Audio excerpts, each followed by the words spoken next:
Good afternoon. This is Caitlin Betancourt, and my topic for this week is direct, indirect, and mixed agonist.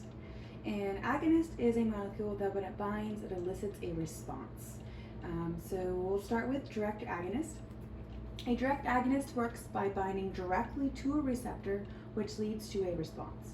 So a medication that is an example of this is phenylephrine.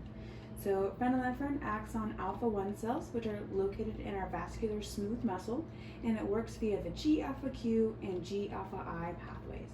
So the phenylephrine would be a ligand agonist that would come down and bind directly to this receptor on the G protein in our phospholipid membrane here. And then it would follow the G-alpha-Q pathway that I have drawn here. So it would stimulate phospholipase C and follow the pathway down, increasing intracellular calcium and leading to vascular smooth muscle contraction. So it causes the response of an increased SVR from vascular smooth contraction by binding directly to the receptor here. Now, an indirect agonist would bind to a receptor, increase neurotransmitters in the body that lead to the effect. So it has no direct effect on the receptor. And it can increase the neurotransmitter availability in a couple different ways. One is it can cause release of the neurotransmitter directly from the synaptic cleft or the storage vesicle. It can inhibit reuptake of that neurotransmitter and also decrease the degradation of that neurotransmitter. So there's more neurotransmitter and it hangs around there for longer. So an example of this is amphetamine. Amphetamine is an indirect acting sympathomimetic.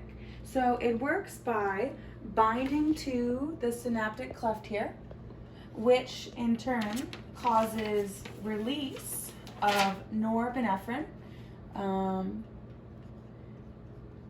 from the vesicle, which binds to the receptor, causing the cascade. So norepinephrine here is the direct agonist, and amphetamine would be the indirect agonist. So amphetamine works by binding, causing the release of norepinephrine.